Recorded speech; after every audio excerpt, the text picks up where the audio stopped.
পানামাকে ৬-২ গোলে উড়িয়ে আত্মবিশ্বাসে ভর করে এখন যুক্তরাষ্ট্রের চূড়ান্ত প্রস্তুতিতে মনোযোগ দিচ্ছে ৫ বারের বিশ্ব চ্যাম্পিয়নরা। ২০২৬ ফিফা বিশ্বকাপকে সামনে রেখে শেষ প্রস্তুতি ম্যাচে পানামার বিপক্ষে গোল উৎসবে মেতে ওঠে ব্রাজিল। ৬-২ গোলের বড় জয় দলটির আত্মবিশ্বাসকে আরও উঁচুতে নিয়ে গেছে। সোমবার শত শত সমর্থকের শুভকামনা ও উচ্ছ্বাসের মধ্য দিয়ে যুক্তরাষ্ট্রের উদ্দেশ্যে রওনা হয় কার্লো আনচেলত্তির শিষ্যরা। বিমানবন্দরের প্রিয় দলের বিদায় দেখতে ভিড় করেন অসংখ্য ব্রাজিলিয়ান সমর্থক। ২৪ বছর আগে ২০০২ সালে সর্বশেষ বিশ্বকাপ জিতেছিল ব্রাজিল। এবার তাদের লক্ষ্য ইতিহাসের ষষ্ঠ বিশ্বকাপ শিরোপা অর্জন করা।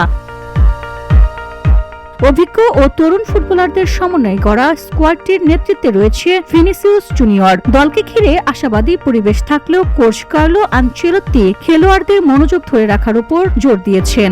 একজন সমর্থক বলেন, ২৪ বছরের অপেক্ষার অবসান ঘটিয়ে এবার বিশ্বকাপ ট্রফি আবারও ব্রাজিলে ফিরবে বলে তারা আশাবাদী। আরেক সমর্থকের মতে জয়ই সবচেয়ে গুরুত্বপূর্ণ, তবে ৬ গোল করে জয় পাওয়া দলের আক্রমণ ভাগ্যের শক্তিরই প্রমাণ করে।